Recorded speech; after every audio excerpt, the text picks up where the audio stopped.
जट सभा के प्रधान अमनदीप सिंह भोपराय पर 13 अप्रैल को जब रैली निकाली जा रही थी गोल गुजराल वाली साइड, तो उस समय कुछ लोगों की तरफ से इनके ऊपर अटैक किया गया। जबकि जो वीडियो सामने आया उसमें ये लग रहा था कि ये बातचीत करने के लिए जा रहे हैं और दूसरों को भी ये समझा रहे थे कि वहां पर किसी तरह का माहौल हमें खराब नहीं करना है, हम लड़ाई झगड़ा करने नहीं आए हैं, हम समाज का कार्य करने आए हैं और बैठ के बातचीत करेंगे, पूछेंगे उनको क्या दिक्कत है, क्यों वो हंगामा कर रहे हैं। लेकिन जैसे ही अमनदीप जी वहां पर पहुंचे तो उस दौरान जो तस्वीरें आई वो हैरान करने वाली थी। इनकी पगड़ी भी वहां पर उतार दी गई, तिरंगे का भी अपमान किया गया और भी ना जाने किस किस तरह की तस्वीरें जो थी वो सामने आई। लेकिन इसकी अब ये जांच की मांग कर रहे हैं और कह रहे हैं कि एनआईए इसकी जांच करे। अब इसके पीछे क्या तर्क है वो जानने की कोशिश करेंगे। अच्छा, मैं जानना चाह रहा हूँ अमनदीप जी, पहले तो मुझे ये जानकारी दें कि उस दिन जो हुआ वो क्यों हुआ और कौन लोग थे वो। देखिए 13 अप्रैल को जो है इंटरनेशनल जट डे मनाया जाता है और जम्मू में पहली बार युवा जट सभा ये मना रही थी और इसी के लिए ज्वाइन करने के लिए आरएसपुरा, मढ़, बिश्ना, कठुआ, रामगढ़, विजयपुर यहाँ से लोग आ रहे थे, टोलियों में आ रहे थे। ऐसी ही एक टोली जो है मढ़ से आ रही थी मेन रैली को फोर्थ ब्रिज पर ज्वाइन करने के लिए। लेकिन क्या होता है कि गोल गुजराल कैंप में वहां पर एक लड़के के द्वारा जो है ये लड़का है, ये जो लड़का है ये एक टोपी नुमा पटका पहना हुआ है इसने और निक्कर पहनी है। ये किसी गुरुद्वारा साहब का ड्रेस कोड नहीं है। बैसाखी वाले दिन मुझे नहीं लगता कि इस तरह का ड्रेस कोड होता है और वैसे भी नॉर्मली निक्कर अलाउड नहीं होती गुरुद्वारा साहब में।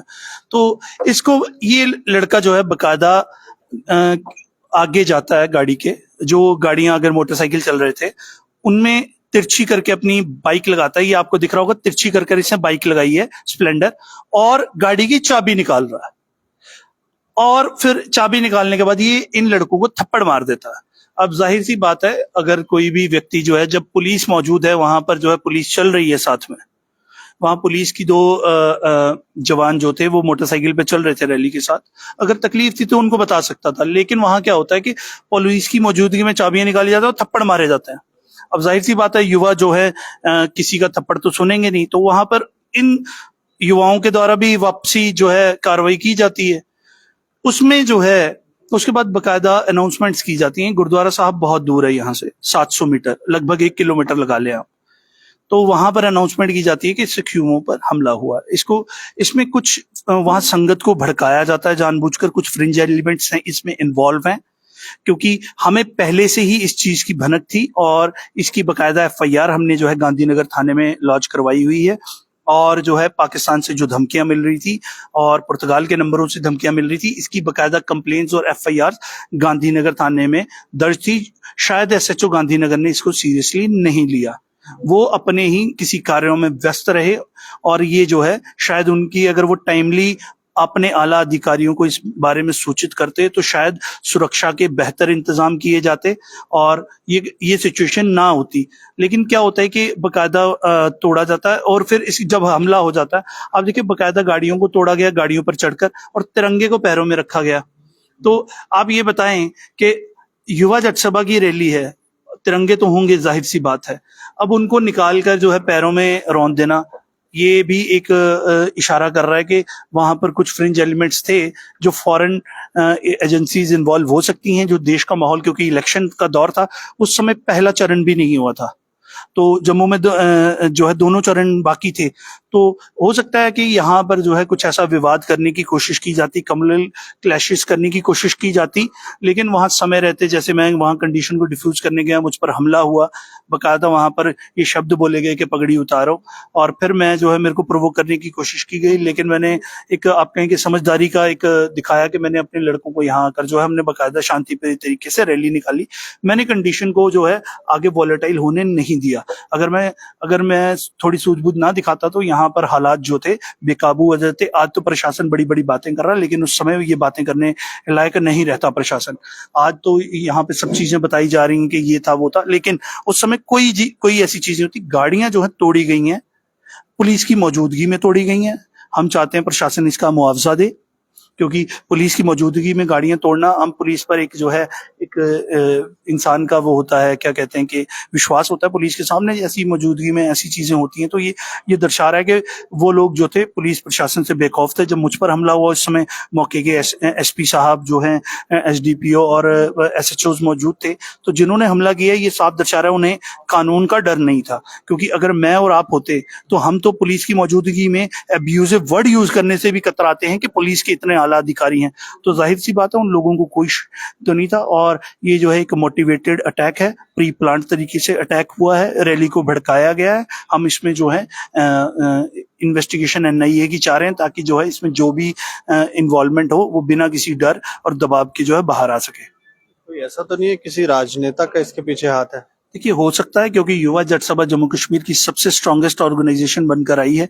आपने देखा होगा कि जब रैली पर हमला हुआ उसके बाद भी 1,500 लोगों की जो है हमने रैली निकाली है बाय स्ट्रेंथ। हम हवाई दावे नहीं कर रहे कि 800 बंदे इकट्ठे होते हैं और वहां जो है खबरों में दिखा दिया जाता है 10,000। हम बकायदा आपको बता रहे हैं कि 1,500 लोग थे। तो अगर आप सोच सकते हैं कि इतना हमला होने के बाद भी अगर 1,500 लोग किसी पार्टी के साथ आ रहे हैं, किसी ऑर्गेनाइजेशन के साथ आ रहे हैं, तो वो कोई ऑर्गेनाइजेशन समाज में महत्व रखती होगी। और अगर हम आज प्रोटेस्ट करने की आए तो हम 1,000 लोगों से ज्यादा का प्रोटेस्ट रख सकते हैं। शायद यही चीजें कुछ पॉलिटिशियंस को हजम ना हो सकता है इसमें पॉलिटिकल एंगल भी हो। इसलिए हम चाहते हैं, क्योंकि युवा जट सभा जो है नॉन पॉलिटिकल ऑर्गेनाइजेशन, हमने पहले दिन से क्लियर किया है कि युवा जट सभा को जो लीड करेगा वो नॉन पॉलिटिकल आदमी ही करेगा।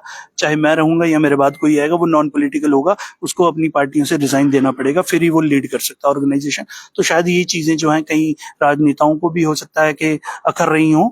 और जैसे हमने पहले बताया कि पाकिस्तान के नंबरों से और पुर्तगाल के नंबरों से धमकियां आई हैं, तो इसमें जो है फॉरेन एंगल की इन्वॉल्वमेंट भी हो सकती है। इसीलिए हम चाहते हैं कि एनआईए जैसी एक उत्कृष्ट एजेंसी जो है वो इसकी निष्पक्ष तरीके से जांच करे और जो है इसमें सही तथ्य जो है जनता के सामने आए।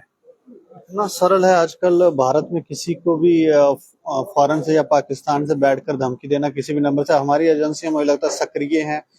मैं आपको बता रहा हूँ, ये दीपक जी आप ही खोलिए मेरा व्हाट्सएप, इसमें आप ही खोलिए, ये रहा व्हाट्सएप। आप इसमें पहला ही पिन 2 मैसेजेस खोल लीजिए, ये पिन किए हुए हैं मैंने, ये फॉरेन के पुर्तगाल के नंबर है। अच्छा, ये पुर्तगाल के नंबर है। हम दिखा सकते हाँ हाँ, आप दिखाए बकायदा।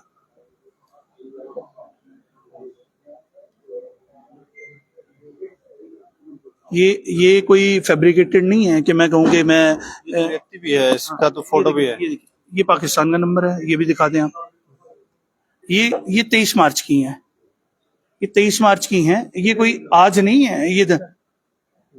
ये 23 मार्च की हैं, आप रैली से काफी दिन पहले की है, और इसकी इन्फॉर्मेशन हमें पुलिस को दी हुई है। अब एसएचओ गांधीनगर है, फेल्ड हो गया है, ही totally failed to understand the gravity of the situation. उन्हें समझ ही नहीं है कि किस ग्रेविटी का है ये मसला, और वो यहाँ विफल हो जाते हैं।